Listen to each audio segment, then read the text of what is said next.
नमस्कार दोस्तों, इस परिवार में मैं शेखर पांडे आप सभी भाई बहनों का रोज की तरह आज भी स्वागत करता हूं। उम्मीद के साथ कि ठीक होंगे, पढ़ाई लिखाई भी बेहतर तरीके से सबकी चल रही होगी। क्यों भाई, सब ठीक ठाक है? स्वागत सारे लोगों का। मुझे एक बात बताएं, क्या जितना कुछ अभी तक हमने पढ़ा हुआ है वह सब कुछ आपके द्वारा तैयार कर लिया गया है? यह प्रश्न लगातार समय समय पे मेरे द्वारा पूछा जाएगा, क्योंकि मेरी यह जिम्मेदारी बनती है कि आपको पास कराने के लिए जो एक मेरे मन में विश्वास है, क्या उस विश्वास को पूरा करने के लिए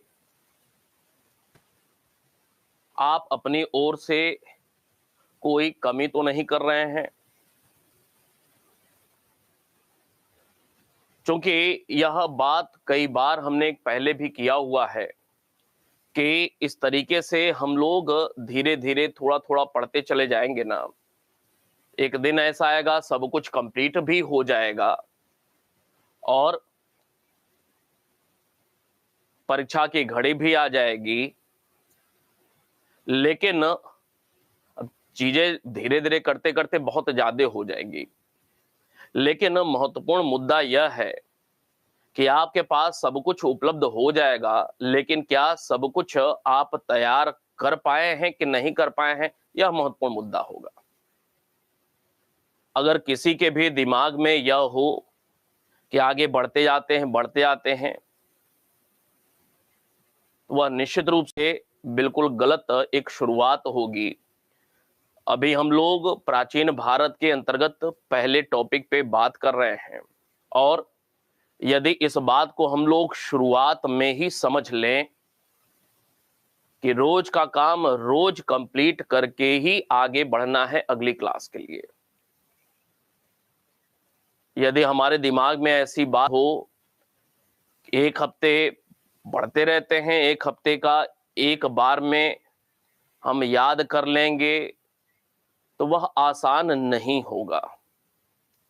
रोज का काम रोज तैयार हो जाए, जुबान पे सारी बातें आ जाएं रोज के रोज, और रोज न सिर्फ आपको रोज का काम रोज करना है, बल्कि अगले दिन नई क्लास के पहले पिछली क्लासेस का रिवीजन भी करना है।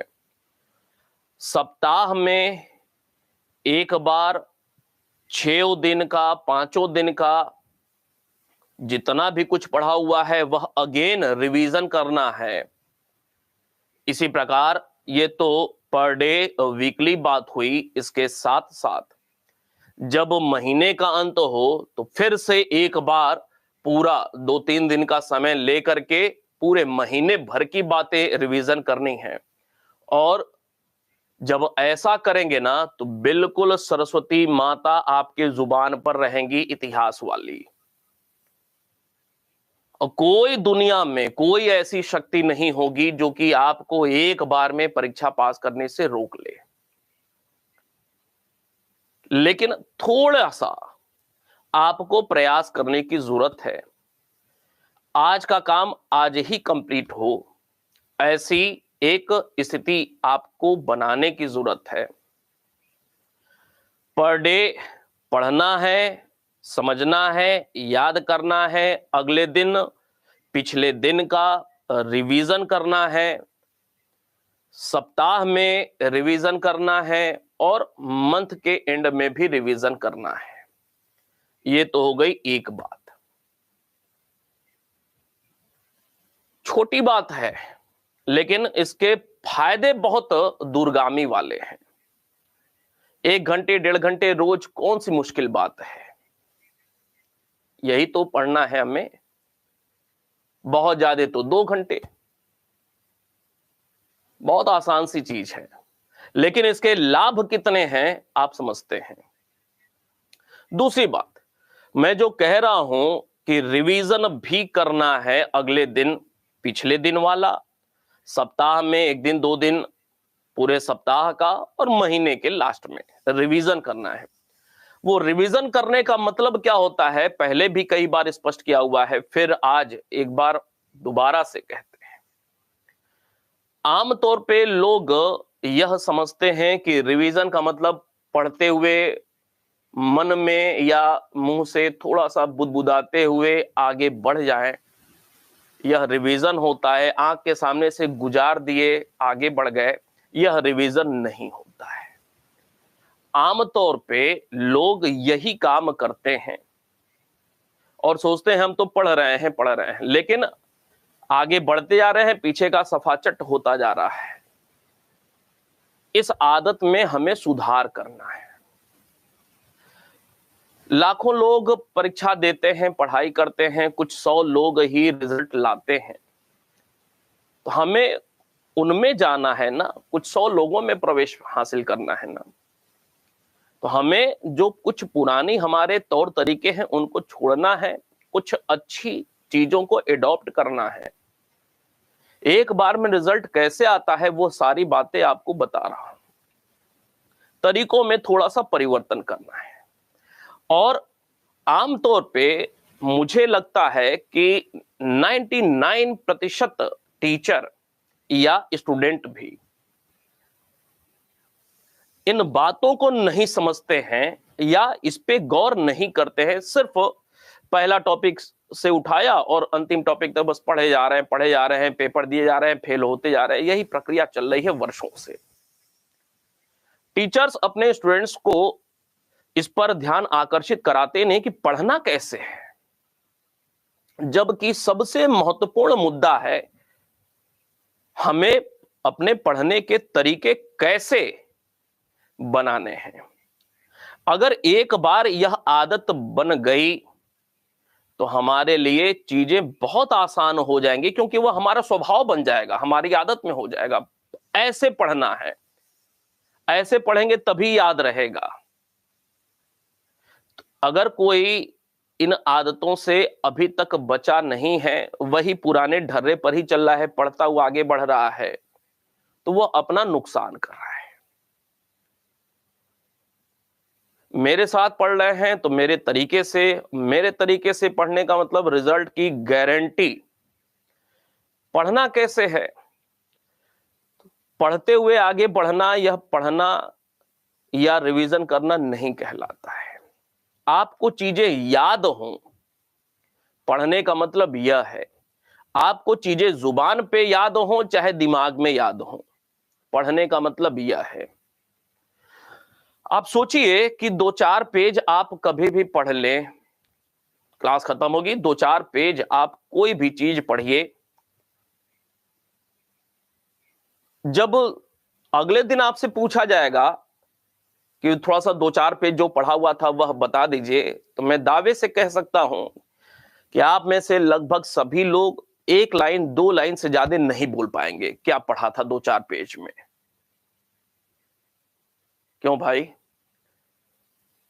लेकिन यदि पेन कॉपी का सहारा लेकर के पढ़ा होता पिछले दिन 2-4 पेज, पेन कॉपी का सहारा लेकर के, तो दिमाग की खपत दोगुनी करनी होती और 1-2 लाइन नहीं बोल पाते, बल्कि 5-6 लाइन 10 लाइन बोल पाते।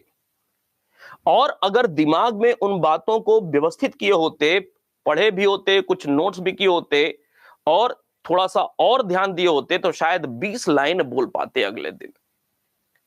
कहने का मतलब पढ़ने के तरीके, आप कितनी भी उम्र के हो गए हों, आप कितनी भी उम्र के हों, आप में से बहुत सारे लोग 40+ होंगे,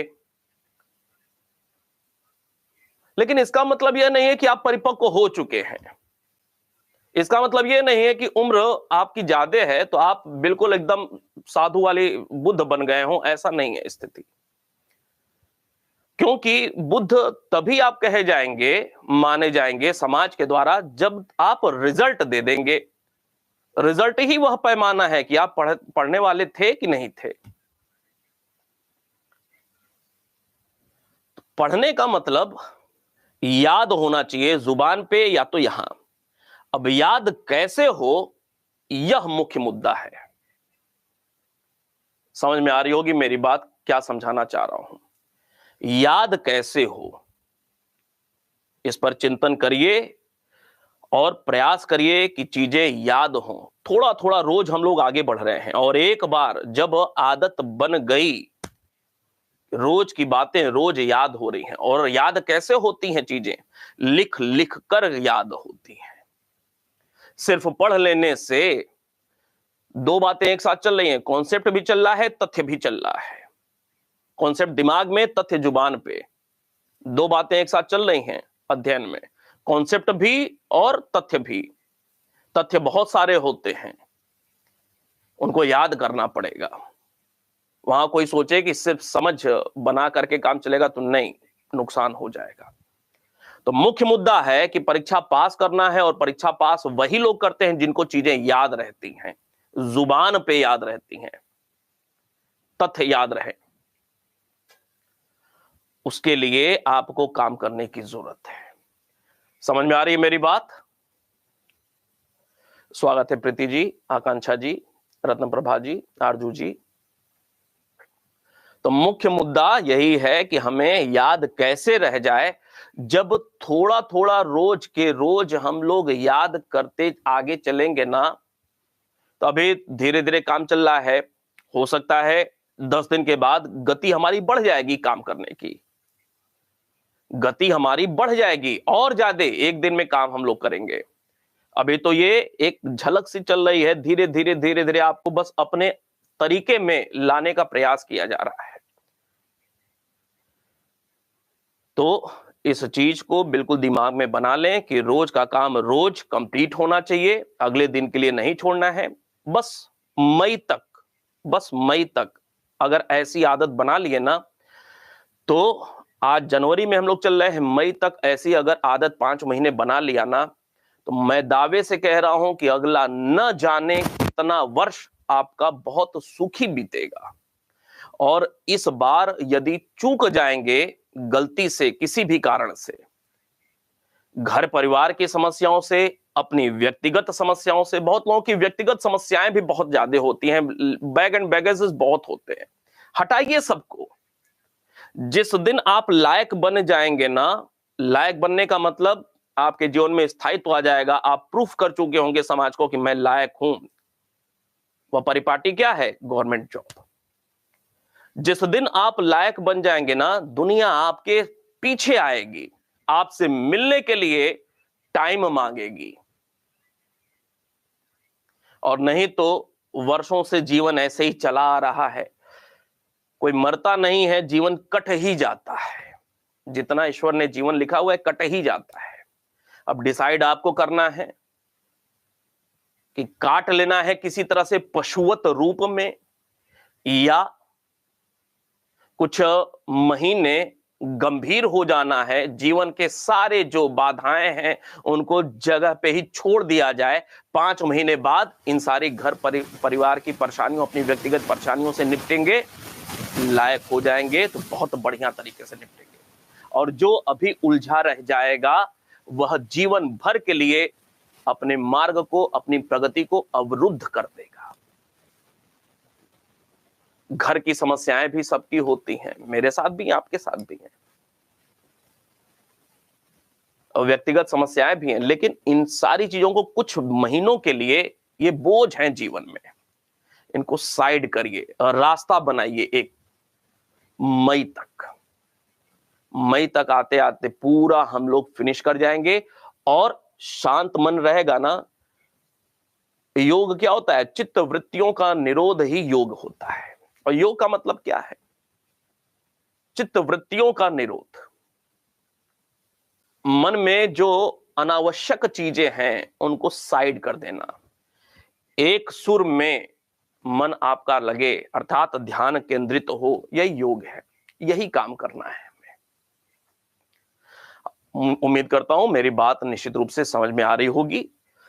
ऐसा करिए, रिजल्ट गारंटी से आएगा। हम लोग बात कर रहे थे मध्य पाषाण काल की, और मध्य पाषाण काल के अंतर्गत कुछ आधारभूत बातों को बताया हुआ था। मध्य पाषाण काल के उपकरण किस स्वरूप के रहे, लंबाई चौड़ाई क्या रही, तमाम सारी बातों को हमने पिछली क्लास में किया था, और उम्मीद करता हूं बहुत अच्छे से बात क्लास करते करते समझ में याद आ भी गई होगी और याद भी होगी बातें। आपको बैच में जो नोट्स उपलब्ध कराता हूं, क्या उनको आप अपनी हैंडराइटिंग में नोट भी करते हैं? जरा बताएंगे मुझे।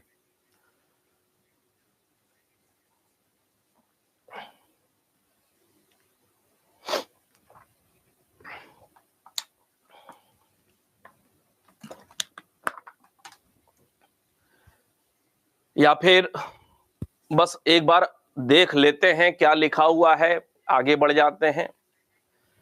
अगर ऐसा करते हैं ना, अपनी हैंडराइटिंग में नोट भी करते हैं ना, तो वही बेहतर चीज है। ठीक है, आप अपनी हैंडराइटिंग में अगर नोट करते हैं तो निश्चित रूप से बहुत अच्छा काम करते हैं, अच्छी बात है। आज की क्लास में हम लोग मध्य पाषाण काल के अंतर्गत कुछ सांस्कृतिक महत्व वाली बातों को करेंगे और उसके बाद मध्य पाषाण काल से संबंधित जो कुछ प्रमुख स्थल रहे हैं उन स्थलों पे चर्चा की हम लोग शुरुआत करेंगे। कम से कम 2 क्लास तो निश्चित रूप से स्थलों पे जाएगा ही जाएगा। बहुत सारे स्थल हैं, बहुत सारी चीजें भी प्राप्त होती हैं। जो भी कुछ हम लोग अध्ययन करें, इतना विस्तार में करें कि कोई भी परीक्षा हो सब हमारी पकड़ में रहे। आपको पिछली क्लास में बताया हुआ था कि सांस्कृतिक जीवन के स्रोत के रूप में हमारे पास पुरावशेष है।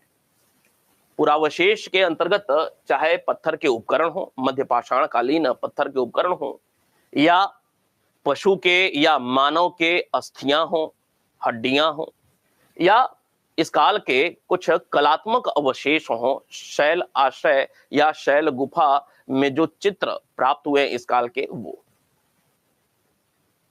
यही 3 स्रोत हैं जो कि हमें इस काल के सभ्यता या संस्कृति के विषय में जानकारी प्रदान करते हैं। पाषाण उपकरण किस रूप स्वरूप के रहे उस पर हमने बात किया। ये जो अस्थि उपकरण हैं और यह जो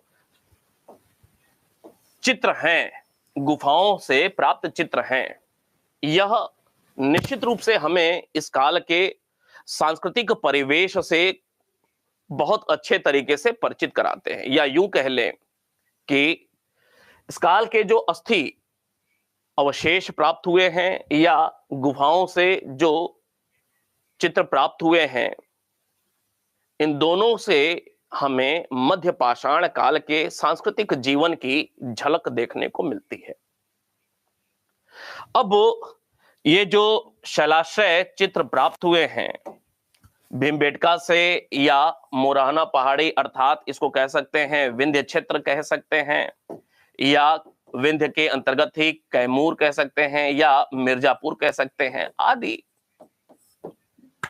इन क्षेत्रों से शैल चित्र प्राप्त हो रहे हैं, गुफाओं के चित्र प्राप्त हो रहे हैं। अर्थात इस काल के मध्य पाषाण काल के सांस्कृतिक जीवन की जानकारी हमें जहां से प्राप्त हो रही है वह या तो ये है, या तो ये है, या तो ये है। और इन तीनों में सबसे महत्वपूर्ण ये हो जा रहा है, ये कॉन्सेप्ट है, पेपर में प्रश्न पूछा हुआ है ऐसे, इसी वजह से जोर दे रहा हूं। इन तीनों में सबसे महत्वपूर्ण यह है क्योंकि सर्वाधिक जानकारी यहीं से प्राप्त हो रही है, सर्वाधिक जानकारी इसी से प्राप्त हो रही है। और दूसरे नंबर पे यह अस्थि उपकरण भी है, अस्थि अवशेष भी हैं। कैसे देखते हैं, समझिए कि यह जो शैलाश्रय भीमबेटका से प्राप्त हुए हैं, गुफाओं में जो चित्र प्राप्त हुए हैं, इन चित्रों में किस प्रकार के चित्र हैं? तो भाई चित्रों में या तो कुछ उपकरण बने हुए हैं, या मानव का चित्र है, या किसी पशु का चित्र है, या किन रंगों का प्रयोग किया गया है, यही मुख्य मुद्दा है चित्रों में। अब जिन पशुओं का प्रयोग किया गया है चित्रों में, तो निश्चित रूप से इन पशुओं से इस काल का व्यक्ति परिचित था तभी चित्रों में देखने को मिलता है। रंगों का जो प्रयोग किया जा रहा है उन रंगों से परिचित हो चुका था। मनुष्य का चित्र है और मनुष्य जिस भाव भंगिमा का परिचय दे रहा है, चित्रों में जिस भाव भंगिमा का परिचय दे रहा है, वह हमें स्पष्ट करता है कि शिकार कर रहा है या प्यार कर रहा है पशु को या कुछ भी। व्यक्ति अकेला है या कुछ लोगों के साथ है, समुदाय में है, यह भी महत्वपूर्ण मुद्दा है कि अकेले शिकार कर रहा है कि समुदाय में शिकार कर रहा है। अगर समुदाय में शिकार कर रहा है तो निश्चित रूप से पशु बड़ा है, जिस पशु का शिकार हो रहा है पशु बड़ा है। और अगर अकेले शिकार कर रहा है, इसका मतलब कॉमन सेंस लगाया जा सकता है कि पशु का आकार छोटा है, अकेले ही शिकार कर सकता है। ये सब कॉन्सेप्ट हैं यहां पे छुपे हुए। परीक्षा में प्रश्न पूछा हुआ है इस प्रकार का। जब हम लोग बात करते हैं इस काल के सांस्कृतिक जीवन की, तो पहले तो यह समझ लें कि इस काल में कुछ ऐसे साक्ष्य प्राप्त हुए हैं, इस काल में कुछ ऐसे साक्ष्य प्राप्त हुए हैं जो कि अपवाद स्वरूप हैं। इस काल के भले ही प्राप्त हुए हैं लेकिन अपवाद स्वरूप हैं। इसका मतलब यह नहीं लगाना चाहिए किसी को भी कि इस काल में उनका विधिवत प्रचलन था। पहले तो यह समझ लें कि क्या इस काल में विधिवत रूप से प्रचलित नहीं था। जैसे मुख्य मुद्दा कि कुछ इस काल में कुछ साक्ष्य ऐसे प्राप्त हो रहे हैं, कुछ साक्ष्य प्राप्त हुए हैं अपवाद स्वरूप, किंतु इनका विधिवत प्रचलन नहीं था। इनका विधिवत प्रचलन नहीं था इस काल में। कई बार लोग कंफ्यूजन में रहते हैं। एक होता है कुछ एक साक्ष्य मिल जा रहा है, लेकिन उसका मतलब यह नहीं है कि पूरी तौर पे उन सारी चीजों का प्रयोग किया जाता था या प्रचलन में था तत्कालीन समाज में। ऐसा नहीं माना जाना चाहिए। जैसे इस काल के कुछ साक्ष्यों में हम लोग देखेंगे कि कुछ स्थानों से झोपड़ी का भी साक्ष्य मिल रहा है। मध्य पाषाण काल के कुछ स्थानों से झोपड़ी का भी साक्ष्य मिल रहा है। इस काल में हमें कुछ मृदभांड के टुकड़े भी प्राप्त होंगे। इस काल में कुछ अग्नि के भी साक्ष्य मिलेंगे। इस काल में मध्य पाषाण काल में हमें कुछ वनस्पति के भी साक्ष्य मिलेंगे। वनस्पति या यूं कह लें अनाज के भी साक्ष्य मिलेंगे। जैसे जंगली चावल का भी साक्ष्य मिलेगा मध्य पाषाण काल में। इस काल में सिलबट्टा भी हमें मिलेगा।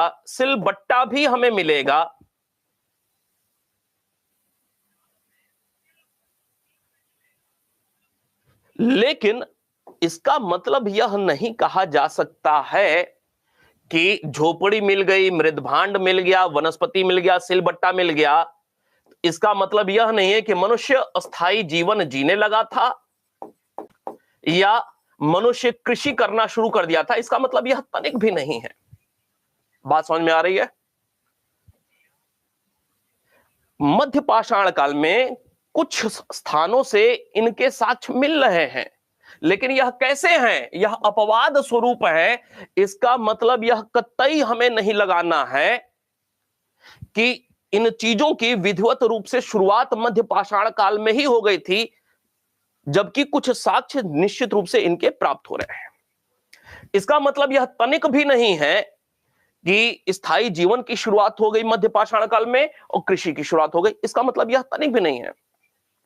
हमने उच्च पुरा पाषाण काल में भी देखा कि अग्नि के कुछ साक्ष्य प्राप्त हो रहे हैं।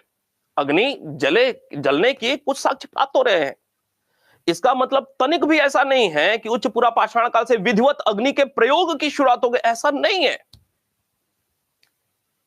भाई। विधिवत प्रयोग की शुरुआत का मतलब क्या है? मतलब प्रचलन में आम लोगों के द्वारा इस प्रकार के यूज किए जा रहे हैं, इसका मतलब यही हो रहा है ना कि सारे के सारे स्थलों में सारे के सारे तत्कालीन मनुष्यों के द्वारा इनका प्रयोग किया जा रहा है। लेकिन ऐसा नहीं है, कुछ बहुत सारे क्षेत्र, हजारों की संख्या में क्षेत्र अब देखने को मिल रहे हैं,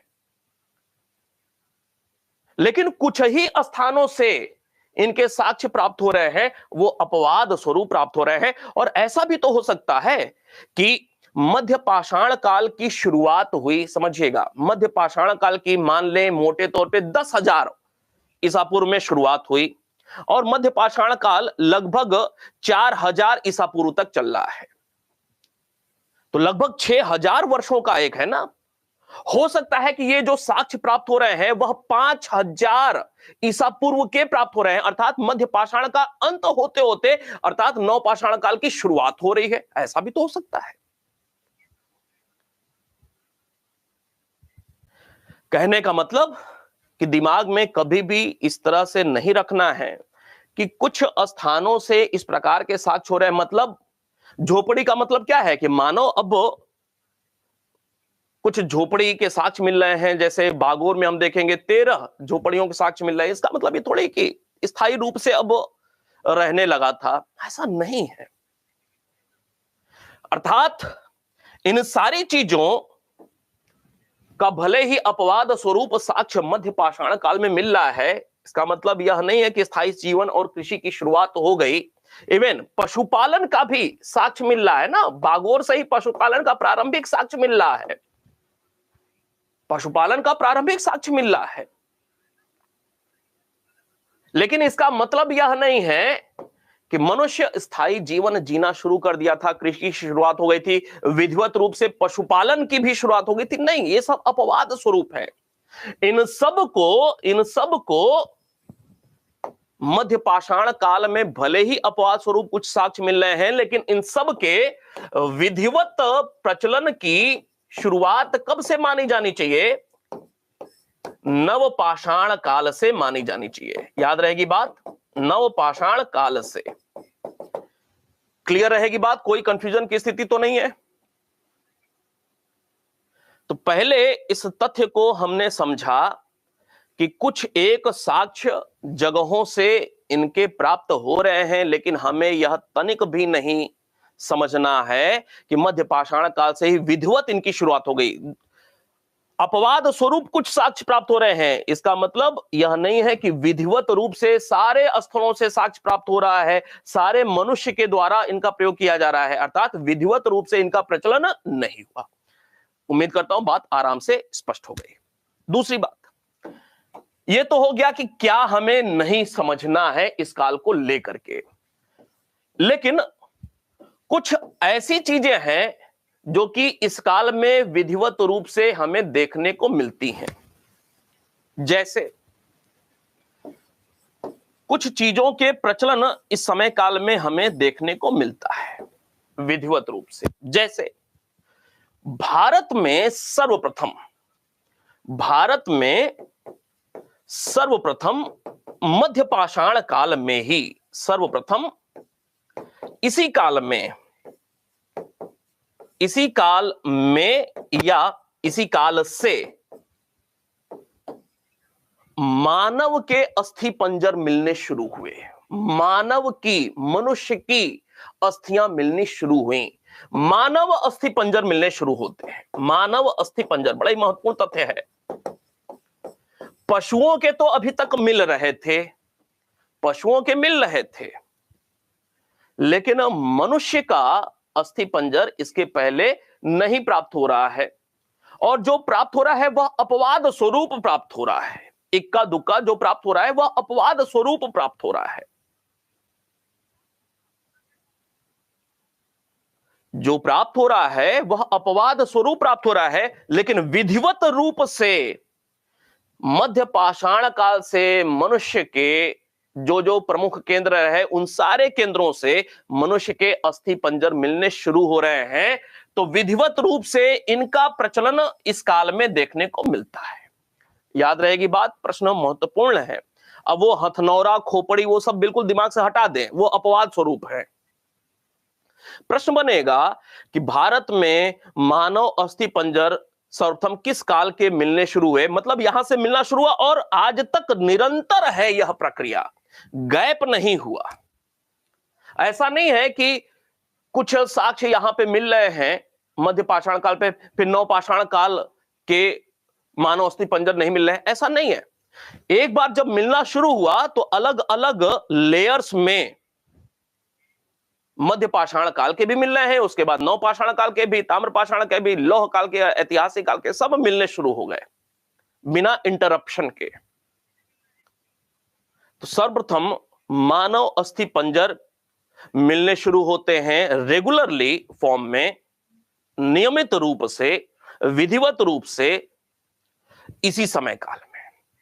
जब अस्थि पंजर मिलने शुरू होते हैं तो निश्चित रूप से एक बात निकल करके आती है, बड़ा ही महत्वपूर्ण मुद्दा।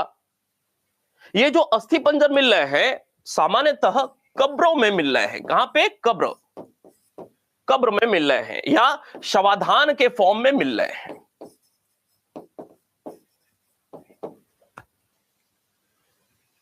कब्र निकल करके आ गई, इसका मतलब कि मनुष्य निश्चित रूप से कुछ सांस्कृतिक कर्मकांड से जुड़ जाता है। इस काल में सांस्कृतिक कर्मकांड से जुड़ जाता है। मध्य पाषाण काल में यह जो मानव अस्थि पंजर मिलने शुरू होते हैं, कब्र से मिलने शुरू हो रहे हैं, अर्थात मनुष्य अंतिम संस्कार करना शुरू करता है, अर्थात दफनाना शुरू कर रहा है। मृत व्यक्तियों को दफनाना शुरू कर रहा है। दफनाना का मतलब ऐसे ही छोड़ नहीं दे रहा है कि मर गए बात खत्म। व्यवस्थित रूप से मरे हुए को दफना रहा है। इसका मतलब मनुष्य के मन में इस काल में भाव आ गया था कि नहीं, इनको एक व्यवस्थित रूप देने की जरूरत है। मृत लोगों को दफनाना शुरू करता है, और जब यह भाव आ गया कि नहीं, इनको कहीं साइड कर दिया जाए, दफनाना कर दिया जाए, तो ये ऑटोमेटिकली यहां से कॉन्सेप्ट निकल करके आ गया कि मनुष्य अंतिम संस्कार करना शुरू कर दे रहा है। अर्थात कर्मकांड की शुरुआत, सांस्कृतिक कर्मकांड की शुरुआत इस समय काल से देखने को मिलती है। अब मुद्दा यह बनता है, आप में से शायद किसी को नहीं पता होगा, पेपर में प्रश्न पूछ लिया गया कि जो इस काल के कब्र मिल रहे हैं, उन कब्रों की दिशा क्या है? जो शुरुआती कब्र मिल रहे हैं भारत में, शुरुआती कब्र जो भारत में मिल रहे हैं, महत्वपूर्ण मुद्दा है। जब हड़प्पा सभ्यता पढ़ेंगे तो वहां फिर यह मुद्दा निकल करके आएगा। कुछ स्थान ऐसे हैं जहां से हड़प्पा सभ्यता में दक्षिण उत्तर है, उत्तर दक्षिण है, पूरब पश्चिम है, पश्चिम पूरब है, अलग अलग साक्ष्य हड़प्पा सभ्यता में देखने को मिलेंगे। और महत्वपूर्ण मुद्दा है यह। अगर हर जहां से भी कब्र की साक्ष्य प्राप्त हो रहे हैं और हर जगह लिटाना मृत मनुष्य को जो लिटाने की प्रक्रिया है, अगर ऐसे ही है, सर इधर है, पैर इधर है, अगर लगभग हर जगह से ऐसा हो रहा है, इसका मतलब एक सुनिश्चित परिपाटी देखने को मिलती है।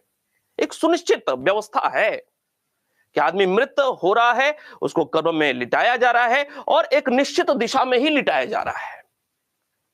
तो इस काल में जितने भी कब्र प्राप्त हो रहे हैं, उनमें दो बातें देखने को मिलती हैं। दिशा क्या है?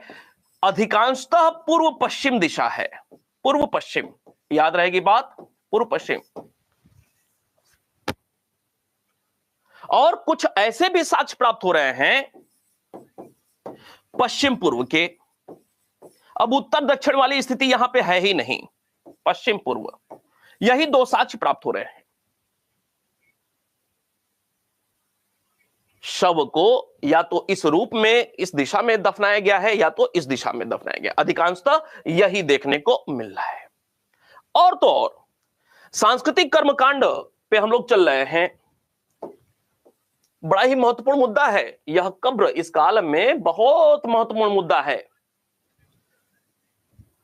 न सिर्फ दफनाना हो रहा है, दफनाने की प्रक्रिया यह बताया, बल्कि इसके साथ साथ मृतक के साथ पहली बार भारत में एक और नई चीज सांस्कृतिक कर्मकांड के अंतर्गत देखने को मिल रही है। मृतक के साथ कुछ वस्तु या आभूषण भी रखे जा रहे हैं। वस्तु या आभूषण भाई, हम लोग पाषाण काल पढ़ रहे हैं, तो कुछ वस्तु या आभूषण किसके बने होंगे? या तो पत्थर के बने होंगे, या तो अब हड्डी के भी साक्ष्य मिले तो हड्डी के बने होंगे। इस काल के जो उपकरण हैं, या तो वह पत्थर के हैं या तो हड्डी के हैं। तो वस्तु या आभूषण क्या होगा? या तो पत्थर का या तो हड्डी का। अब सोना चांदी तांबा नहीं है अभी यहां पे। तो मृतक के साथ कुछ वस्तु या आभूषण भी रखे जा रहे हैं, और कई जगहों से अगर ऐसे साक्ष्य प्राप्त हो रहे हैं तो उम्मीद तो किया जा सकता है, अनुमान तो लगाया जा सकता है ना, कि एक निश्चित कर्मकांड वाली परिपाटी का विकास हो चुका है। क्यों भाई? बात स्पष्ट है। और इससे हमें इस काल के कब्रों से दफनाने की प्रक्रिया से, इस काल के हमें रीति रिवाज की जानकारी मिल रही है। हमें इस काल के संस्कार की जानकारी मिल रही है। इस काल में जो धार्मिक विश्वास था उसकी जानकारी मिल रही है, कर्मकांड की प्रक्रिया की जानकारी मिल रही है। अपने आप में बहुत महत्वपूर्ण मुद्दा। इसके अलावा कुछ और बात इस काल के कॉन्सेप्ट को लेकर के, यह जो मध्य पाषाण काल का समय है, इस काल में सिलबट्टा भी मिल रहा है, पत्थर की वो चकरी भी मिल रही है। इसका मतलब कूटना पीसना की प्रक्रिया जो है वह शुरू हो गई है इस काल में। कूटना पीसना, अब किसको कूटेंगे किसको पीसेंगे? तो इस काल में जो प्राकृतिक वनस्पतियां हैं शाकाहार वाली, उसी को कूटेंगे पीसेंगे। सिलबट्टा में भाई आज जैसे धनिया प्याज हम लोग मसाला आदि पीसते हैं, अब तो वो भी दूर हो रहा है, हालांकि खाने में टेस्ट बढ़ जाता है। सिलबट्टे की शुरुआत इस समय काल में हो रही है। तो वो सिलबट्टा किस काम के लिए प्रयोग किया जा रहा है? प्राकृतिक जो भी वनस्पतियां हैं, जो भी शाकाहार वाली चीजें हैं, उनको कूटने पीसने के लिए प्रयोग हो रहा है। तो इस काल में मांसाहार तो है ही, मनुष्य मांसाहारी तो है ही, लेकिन इसके साथ साथ उसकी भोजन में एक विविधता भी आ गई, शाकाहार वाली विविधता भी आ गई। मनुष्य मांसाहारी भी है, अर्थात आखेटक संग्राहक भी है, इसके साथ साथ कुछ शाकाहार भी उसको मिल रहा है। तो भोजन में विविधता आ गई, भोजन में थोड़ी सी विविधता आ गई। जब भोजन में विविधता आ गई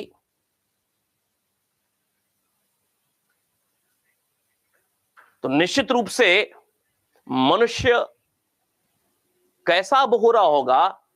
स्वास्थ्य अनुकूल चीजें उसके जीवन में बढ़ती जा रही हैं। स्वास्थ्य अनुकूल चीजें, क्योंकि जलवायु परिवर्तन हो गया है, हिमयुग चला गया है, भोजन में शाकाहार मांसाहार दोनों आ गया है, तो मनुष्य के स्वास्थ्य पर अनुकूल प्रभाव पड़ा।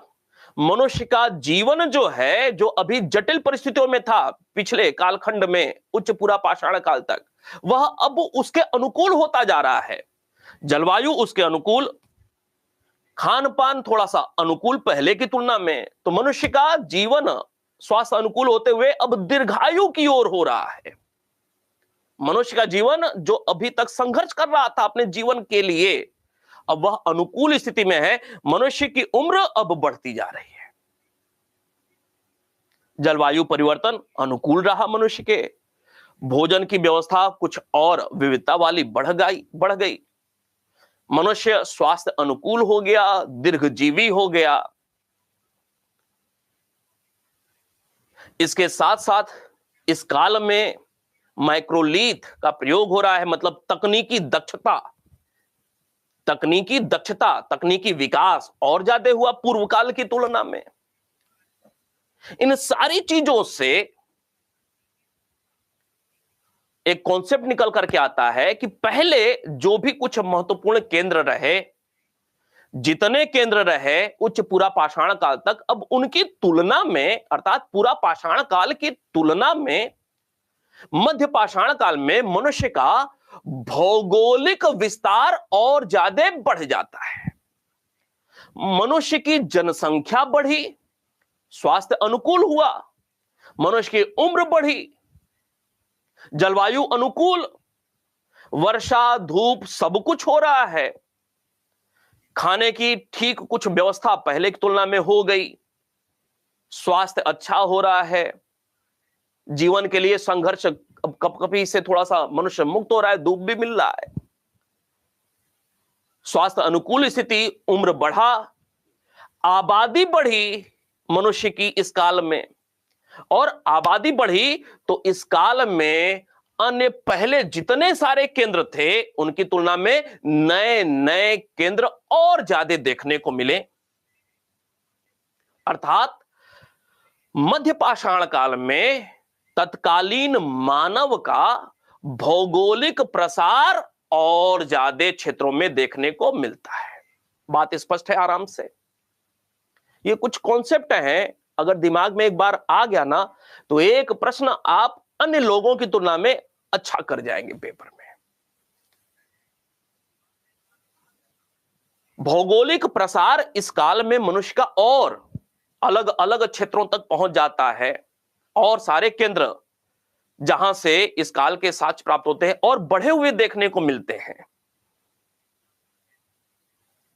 भाई चोपनी मंडो इसके पहले तो नहीं सुना है ना, सराय नाहर राय इसके पहले तो नहीं सुना था ना, उच्च पुरा पाषाण काल तक तो नहीं सुना था, दमदमा महादाहा तो नहीं सुना था ना। नए नए केंद्र निकल करके आ रहे हैं महत्वपूर्ण। क्यों? जलवायु अनुकूल, प्राकृतिक वनस्पति भी खाद्य पदार्थ के रूप में प्रयोग,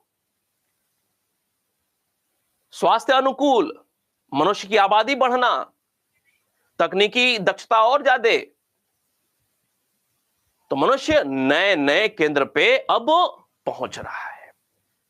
तो तमाम सारे इस काल में नए केंद्र देखने को हमें मिलेंगे, इन सारे कारणों की वजह से, जहां से इस काल का हमें साक्ष्य मिलेगा। एक और महत्वपूर्ण बात, भौगोलिक प्रसार की बात किया, कारण बता करके आपको भौगोलिक प्रसार, तमाम सारे नए केंद्र देखने को मिलेंगे। एक और महत्वपूर्ण बात, तमाम सारी अच्छी किताबों में यह लिखा हुआ है कि मध्य पाषाण काल में मनुष्य जो था इतना डेवलप कर गया कि व्यापार एवं वस्तु विनिमय की पद्धति शायद अपना लिया था। यहां तक बात लिख दी गई। भाई व्यापार और वस्तु विनिमय मध्य पाषाण काल में, अर्थात लगभग 10,000, 12,000, 8,000, 9,000 वर्ष पूर्व की बातें, क्या ऐसा हम लोग सोच सकते हैं?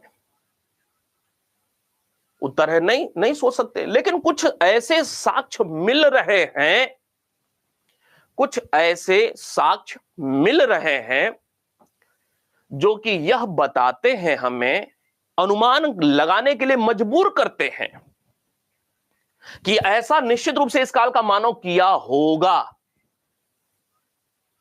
कैसे? समझिए, मैं प्रयागराज में हूं। प्रयागराज में मान ले दूध का उत्पादन नहीं होता है, मान ले कॉन्सेप्ट समझें। प्रयागराज में मान ले दूध का उत्पादन नहीं होता है, लेकिन इसके बावजूद दूध अगर मिल रहा है साक्ष्य के रूप में, मतलब क्या है कि दूध कहीं से आया होगा। क्यों भाई? दूध कहीं से आया होगा। क्लियर है ना बात? आया होगा का मतलब क्या है? आया होगा का मतलब यह है, आया होगा का मतलब यह है यातायात किया गया होगा, यातायात किया गया होगा, ढो करके लाया गया होगा कहीं से।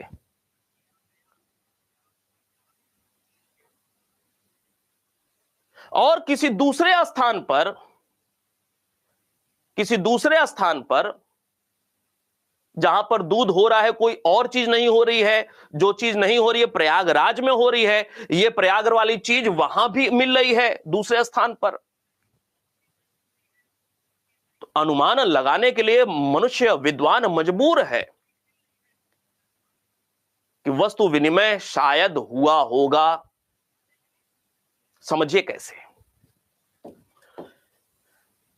इस काल में अनेक ऐसे क्षेत्र हमें देखने को मिले, अनेक क्षेत्र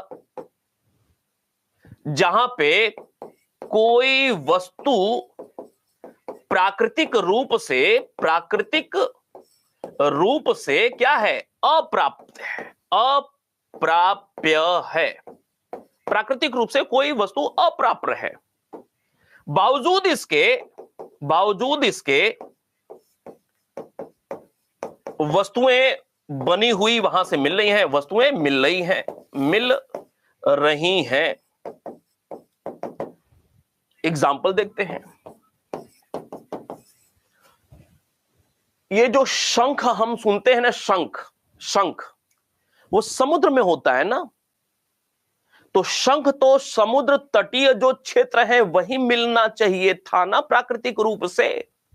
लेकिन कहीं 200 किलोमीटर, 500 किलोमीटर, 1000 किलोमीटर दूर मिल रहा है शंख, तो यह तो स्पष्ट हमें मानना पड़ेगा ना कि वहां से ढो करके लाया गया होगा। क्यों भाई? अब यह जो गुजरात है, गुजरात में ये समुद्र है, तो यहां वाले क्षेत्र में शंख मिलना चाहिए। लेकिन यदि शंख यहां पर मिल रहा है, तो इसका मतलब क्या है? इसका मतलब तो यही है ना मेरे भाई कि यहां से यहां तक लाया गया होगा, और लगभग कितना है? 300-400 किलोमीटर दूर, 400 किलोमीटर दूर लाया गया। इसका मतलब यातायात हुआ। यहां की चीजें अगर यहां पे मिल रही हैं, तो इसका मतलब कि न सिर्फ व्यापार हो रहा है बल्कि वस्तु विनिमय भी हो रहा है। एक वस्तु के बदले यहां की वस्तु यहां पे मिल रही है, यहां की वस्तु यहां मिल रही है, मतलब यहां वाली वस्तु यहां पे लोगों ने ले लिया और यहां वाली वस्तु यहां के लोगों को दे दिया। व्यापार विनिमय, वस्तु विनिमय। आपने गुजरात में लंघनज एक स्थान सुना होगा, लंघनज। गुजरात के मध्य पाषाण कालीन जो स्थल हैं, अभी स्थलों के नाम बताते हैं। गुजरात में जो मध्य पाषाण कालीन स्थल हैं, उनमें सबसे महत्वपूर्ण है लंघनज। मध्य पाषाण काल के गुजरात के जो भी स्थल प्रकाश में आए हैं, उन स्थलों की खोज या उत्खनन संबंधी कार्य एच.डी. सांकलिया के द्वारा किया गया था। अर्थात लंघनज में उत्खनन कार्य भी एच.डी. सांकलिया के द्वारा कराया जा रहा है। और लंघनज से शंख का बना हुआ मनका प्राप्त हुआ है। समझिएगा, लंघनज गुजरात यहां पे है।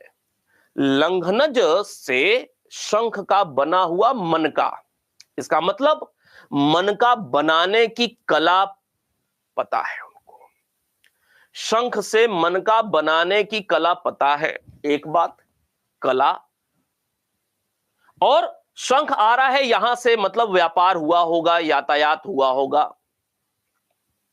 इसी प्रकार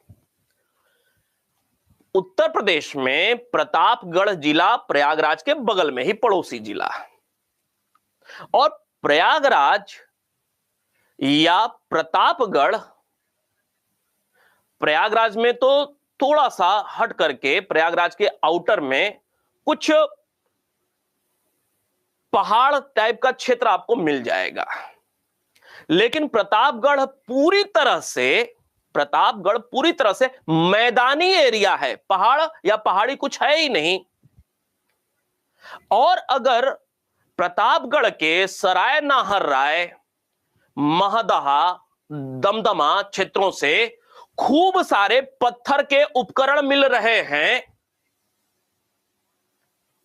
इसका मतलब वहां पे प्राकृतिक रूप से है नहीं, न पहाड़ी है न पत्थर है, लेकिन अगर पत्थर के उपकरण मिल रहे हैं पर्याप्त मात्रा में, इसका मतलब पत्थर कहीं से लाया गया है। बात समझ में आ रही है? इसका मतलब पत्थर कहीं से लाया जा रहा है, और कहां से लाया जा रहा होगा? नजदीक का कौन सा है एरिया? विंध्य क्षेत्र है, वहां से मिर्जापुर का क्षेत्र है, वहां से पत्थर लाया जा रहा है और उपकरण बनाया जा रहा है। क्यों भाई, बात क्लियर है? तमाम सारे इस काल में ऐसे साक्ष्य प्राप्त हो रहे हैं जो यह इशारा करते हैं, अनुमान लगाने के लिए विद्वानों को प्रेरित करते हैं कि इस काल में दूर दराज क्षेत्रों से जाकर के कुछ वस्तुओं को लाया गया और उनसे उपकरण के निर्माण किए गए। क्लियर है बात? ये कुछ कॉन्सेप्ट वाली बातें हैं, लोगों को जानकारी नहीं है। तो मध्य पाषाण काल एक बदली हुई परिस्थिति का द्योतक बन रहा है मनुष्य के, इस काल के मनुष्य के सांस्कृतिक जीवन में। ऐसे कुछ परिवर्तन इस काल में देखने को मिल रहे हैं। उम्मीद करता हूं बात अच्छे से समझ में आ गई होगी। अब कुछ बात करते हैं इस काल के प्रमुख स्थल या केंद्र के। आगे बढ़ जाएं।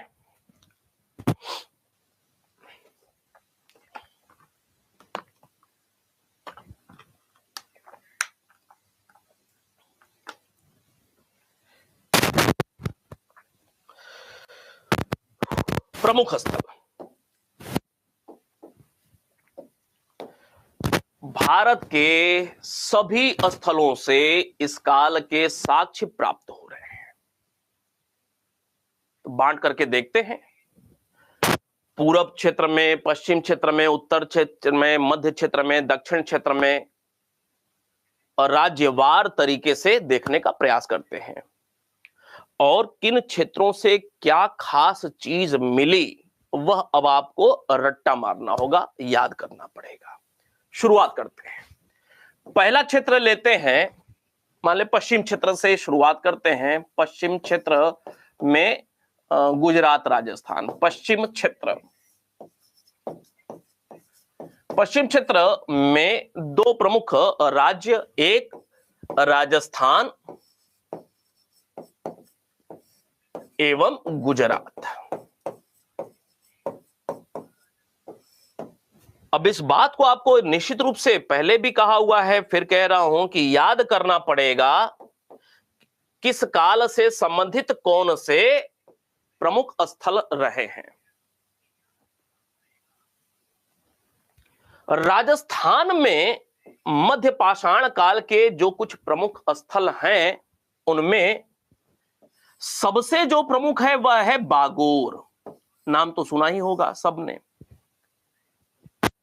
बागोर के अलावा राजस्थान में एक स्थान है तिलवाड़ा, नाम यह भी सुना होगा, लेकिन अब जो बताएंगे वह नहीं सुना होगा।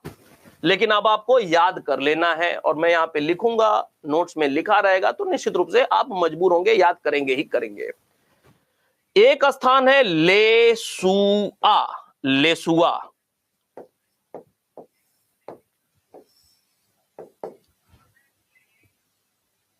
एक स्थान है धनेड़,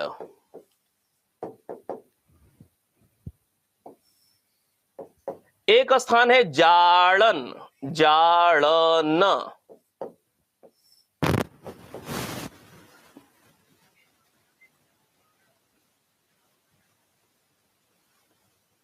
ठीक है।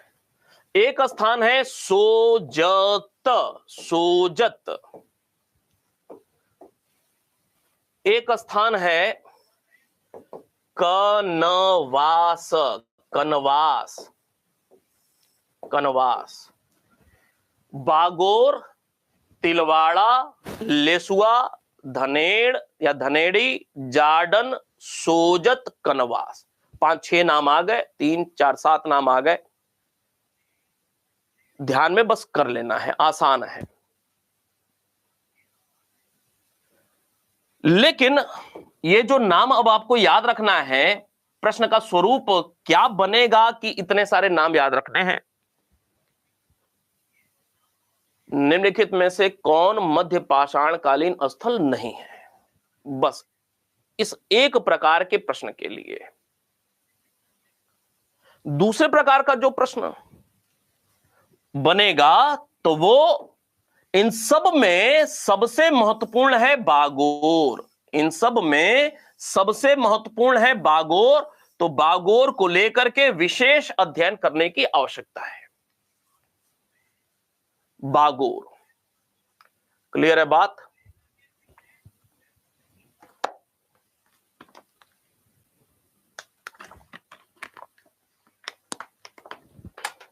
बागोर राजस्थान में जिला है भीलवाड़ा। वहां पे एक मुख्य नदी है बनास, बनास की एक सहायक नदी है कोठारी। कोठारी नदी के तट पर यह बनास नामक एक स्थल है। यह जो बनास है, इस स्थल की उत्खनन संबंधी कार्य बी.एन. मिश्रा के द्वारा किया गया। बी.एन. मिश्रा। यह जो बागोर स्थल है, हम लोग फिलहाल अध्ययन कर रहे हैं मध्य पाषाण काल की, तो मध्य पाषाण काल के ही संदर्भ में फिलहाल बातें रखेंगे। जब ताम्र पाषाण पढ़ेंगे तो ताम्र पाषाण काल में भी बागोर दोबारा से निकल करके आएगा। यहां से मध्य पाषाण काल के साक्ष्य तो प्राप्त हो ही रहे हैं, मध्य पाषाण काल के साक्ष्य तो प्राप्त हो ही रहे हैं, इसके साथ साथ यहां से ताम्र पाषाण काल के भी साक्ष्य प्राप्त हो रहे हैं। एंड लौह काल, लौह काल कहने का मतलब ऐतिहासिक युग के भी साक्ष्य प्राप्त होते हैं।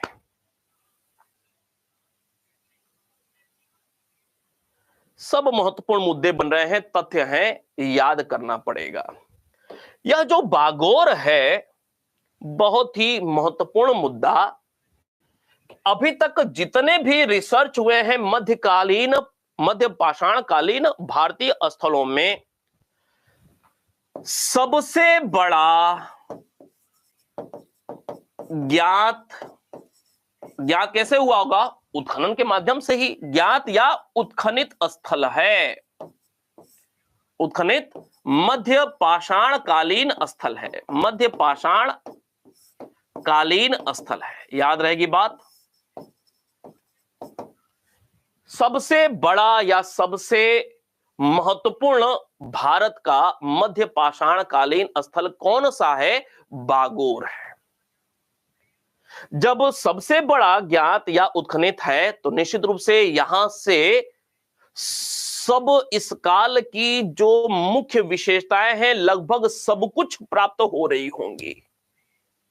नहीं, ये वही स्थल है बागोर,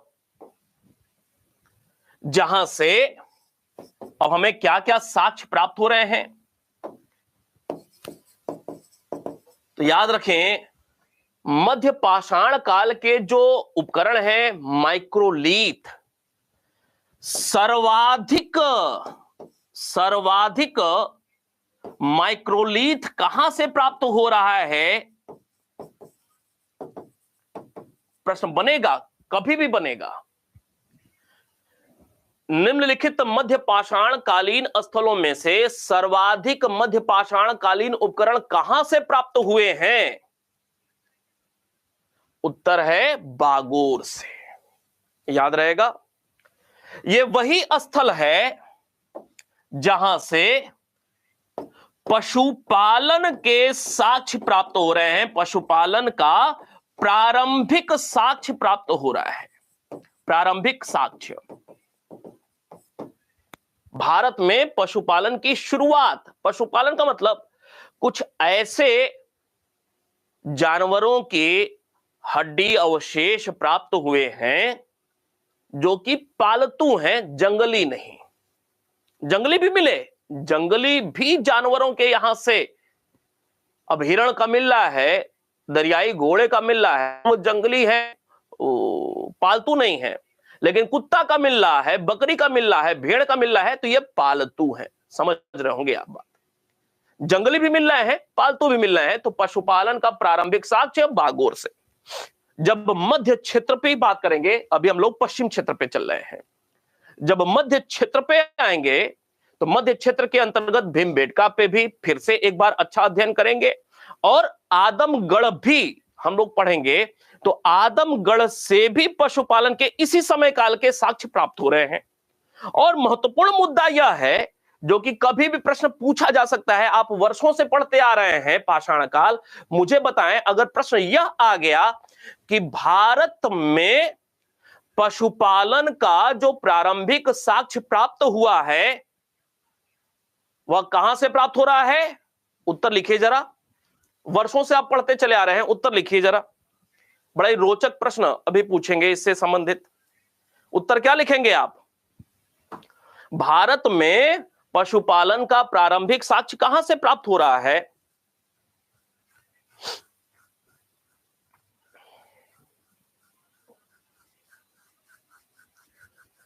आप सारे कहेंगे बागोर से प्राप्त हो रहा है।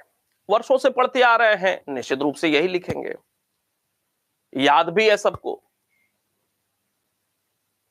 बागोर, आदमगढ़, जो भी रहे। लेकिन अगर प्रश्न यह पूछ ले कि भारत में पशुपालन का प्रारंभिक साक्ष्य जो प्राप्त हो रहा है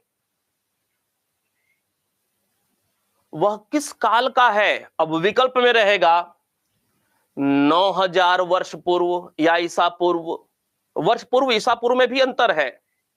ईसा पूर्व हम जीरो से लेकर के चलेंगे पीछे, और वर्ष पूर्व कहने का मतलब आज से, मतलब ईसा पूर्व से 2000 साल हम लोग 2023-24 में चल रहे हैं, 2000 माइनस करेंगे तब आएगा। 9000, 8000, 7000, 6000 ईसा पूर्व ऐसे लिख दिया, या वर्ष पूर्व लिख दिया।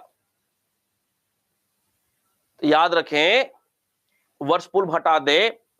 भारत में जो बागोर से या आदमगढ़ से पशुपालन का प्रारंभिक साक्ष्य प्राप्त हो रहा है लगभग 6000 ईसा पूर्व के आसपास का। याद रहेगी बात। कभी भी यह प्रश्न पूछा जाएगा और आप में से भी अभी तक कोई भी यह एग्जैक्ट नहीं बता पाता, यह आंकड़ा याद रख लेना है। यह वही बागोर है जहां से मानव कंकाल भी प्राप्त हो रहा है। मानव कंकाल भी प्राप्त हो रहा है। यह वही स्थान है जहां से जंगली और पालतू, जंगली एंड पालतू पशु की हड्डियां भी प्राप्त हो रही हैं। यह वही बागोर है जहां से मृदभांड के कुछ टुकड़े प्राप्त हो रहे हैं। महत्वपूर्ण है, मृदभांड नहीं, मृदभांड के टुकड़े प्राप्त हो रहे हैं। यह वही बागोर है जहां से सिलबट्टा भी प्राप्त हो रहा है, सिलबट्टा भी प्राप्त हो रहा है। ये एक एक तथ्य अपने आप में महत्वपूर्ण है बागोर को लेकर के। जी प्रीति जी।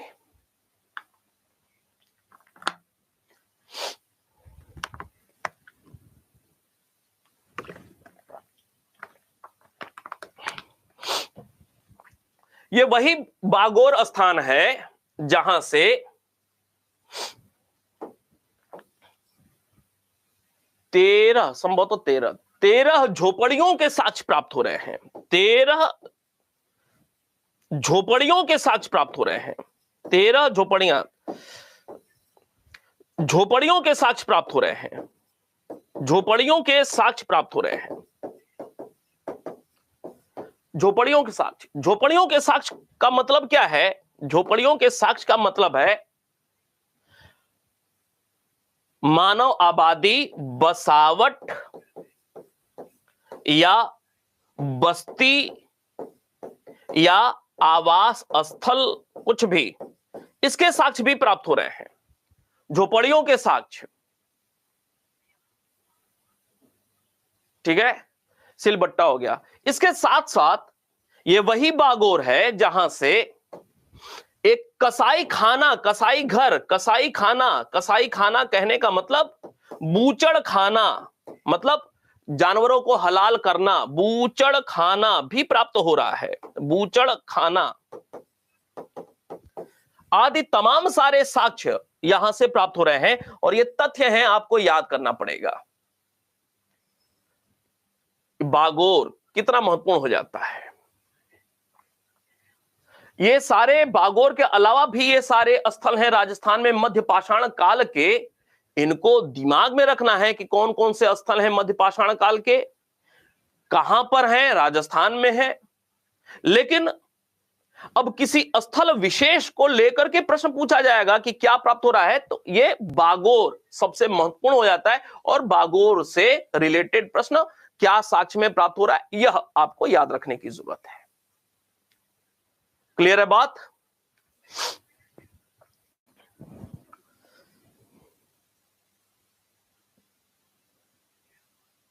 हाँ निश्चित रूप से भाई, कल्चर साइट ही है ना, ये तो बहुत महत्वपूर्ण।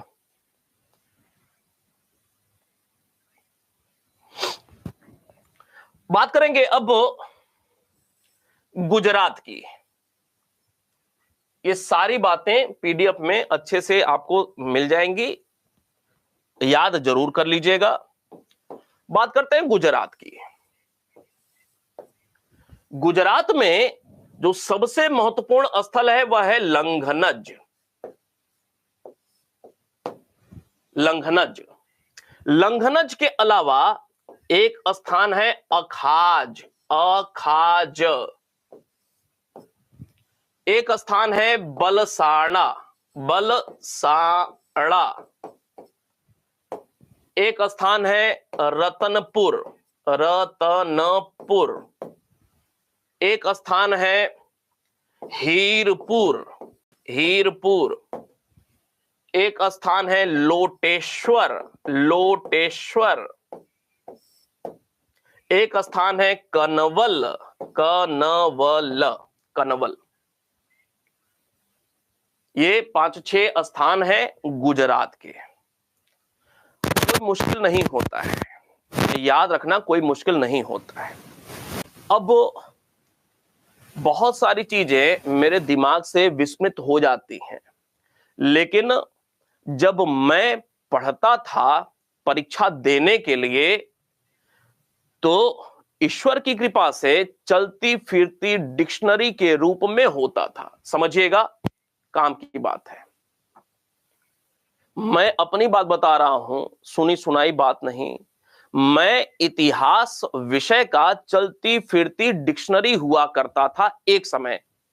अब बहुत सारी जिम्मेदारियां, बहुत सारे अन्य अन्य काम, तो बहुत सारी चीजें अब विस्मृत हो जाती हैं। कई बार इधर की उधर भी चीजें हो जाती हैं। उम्र का भी दोष। लेकिन एक समय ऐसा था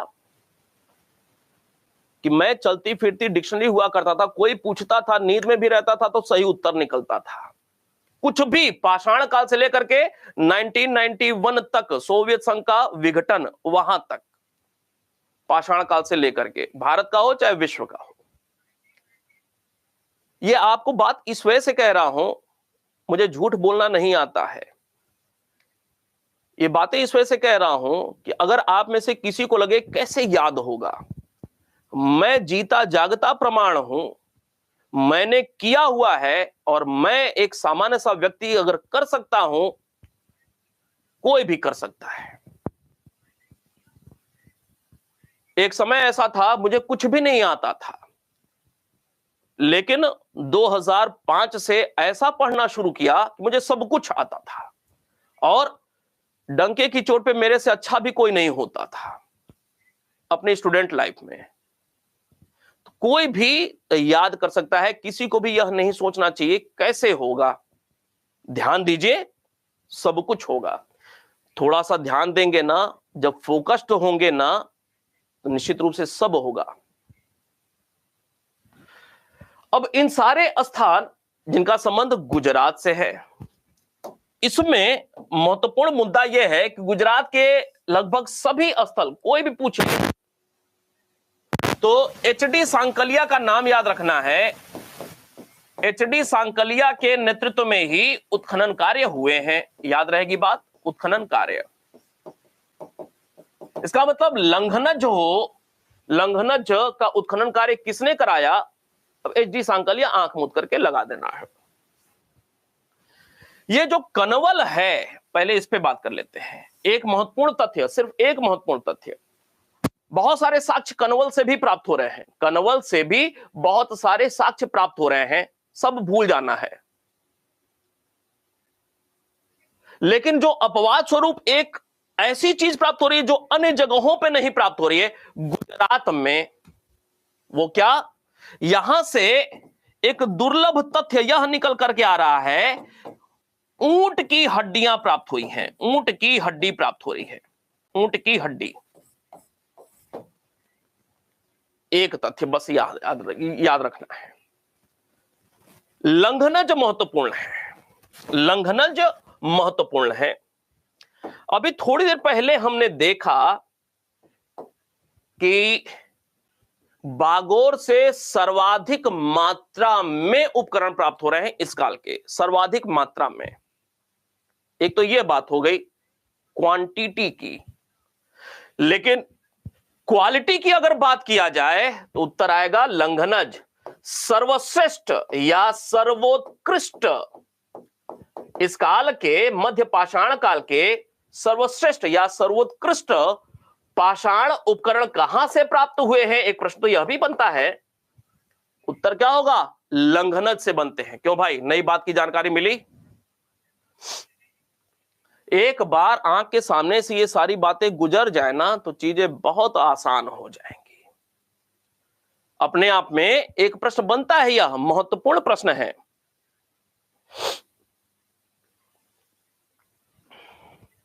आगे बढ़ते हैं। ये जो लंघनज है, यहां से एक ऐसी चीज प्राप्त हुई है जो कि दुर्लभ है अन्य जगहों के लिए।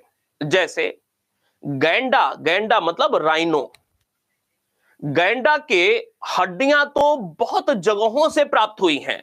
अब उनको याद नहीं करना है कहां कहां से गैंडे की हड्डी प्राप्त हो रही है, हिरण की हड्डी कहां से, ये सब याद रखने की जरूरत नहीं है। लेकिन अगर गैंडे की हड्डी से बना हुआ उपकरण कहीं से अगर प्राप्त हो जाता है अपवाद स्वरूप, तो वह निश्चित रूप से याद रखना है। यह वही स्थल है जहां राइनो अर्थात गैंडा की हड्डी से निर्मित उपकरण प्राप्त हो रहा है। निर्मित उपकरण, यह महत्वपूर्ण हो जाता है। एक और तथ्य, एग्जैक्ट जो अभी खोज हुआ है, एग्जैक्ट गिन करके 14 मानव कंकाल प्राप्त हो रहे हैं। कितने? 14 मानव कंकाल। और संभवतः यह प्रश्न पूछ लिया गया है, निम्नलिखित में से कहां से 14 मानव कंकाल प्राप्त हो रहे हैं? क्यों भाई, पीछे यह प्रश्न पूछा हुआ है। ये जो लंघनज है, सर्वोत्कृष्ट उपकरण प्राप्त हो रहे हैं। इसके अलावा 14 मानव कंकाल राइनो की हड्डी के निर्मित उपकरण, इसके साथ साथ ये एक ऐसा स्थल है लंघनज, जब हम लोग ताम्रपाषाण में जाएंगे ना, तो भी यह स्थल महत्वपूर्ण होगा। यहां से अभी एक तथ्य और बता देते हैं, रिपीट होगा वहां पे, तांबे का बना एक चाकू भी प्राप्त हो रहा है। तांबे का चाकू भी प्राप्त हो रहा है, लेकिन यह बाद का है, यहीं से प्राप्त हो रहा है लेकिन बाद का है। यह कुछ प्रमुख अवशेष हैं, पूरा अवशेष है जो कि लंघनज से प्राप्त हो रहे हैं। गुजरात में मध्य पाषाण काल का सबसे महत्वपूर्ण केंद्र लंघनज था। उम्मीद करूंगा आसानी से बातें दिमाग में बन रही होंगी। पश्चिम क्षेत्र की बात, अब अगली क्लास में हम लोग पढ़ेंगे उत्तर क्षेत्र के अंतर्गत उत्तर प्रदेश में, उत्तर क्षेत्र के अंतर्गत उत्तर प्रदेश में, चाहे वह इलाहाबाद का चोपनी मंडो हो या प्रतापगढ़ के सराय नाहर राय, महदहा और दमदमा, इसके अलावा विंध्य क्षेत्र के अंतर्गत मिर्जापुर में इस काल के तमाम सारे शैलाश्रय या गुफा चित्र भी देखने को मिलेंगे। नहीं, वहीं से हमें सुहागी घाट भी मिलेगा, लिखैया भी मिलेगा, अपने आप में महत्वपूर्ण है। इसी क्रम में फिर उत्तर क्षेत्र उत्तर प्रदेश पढ़ने के बाद अगला जो हमारा मध्य प्रदेश होगा, मध्य प्रदेश में भीमबेटका को थोड़ा सा और डिटेल में जानेंगे, आदमगढ़ के विषय में जानेंगे, कुछ सोन घाटी के विषय में बात करेंगे। हालांकि पूर्व क्षेत्र से, दक्षिण क्षेत्र से, महाराष्ट्र क्षेत्र से भी इस काल के उपकरण प्राप्त हो रहे हैं, लेकिन उतना महत्वपूर्ण वो परीक्षोपयोगी नहीं है। परीक्षा के दृष्टिकोण से मध्य पाषाण काल की बात हो रही है। मध्य पाषाण काल से रिलेटेड परीक्षा में आज तक 20 साल की अगर बात किया जाए, तो चाहे गुजरात हो, चाहे राजस्थान हो, चाहे उत्तर प्रदेश हो, चाहे मध्य प्रदेश हो, यहीं से रिलेटेड 90% से ज्यादा प्रश्न पूछे हुए हैं। तो मुख्य फोकस हमारा इन्हीं क्षेत्रों पे होना चाहिए। हालांकि पूर्व क्षेत्र में, दक्षिण क्षेत्र में, महाराष्ट्र में भी कौन कौन से स्थल हैं, उस पर भी हम लोग बात करेंगे। मिलते हैं फिर अगली क्लास में। धन्यवाद।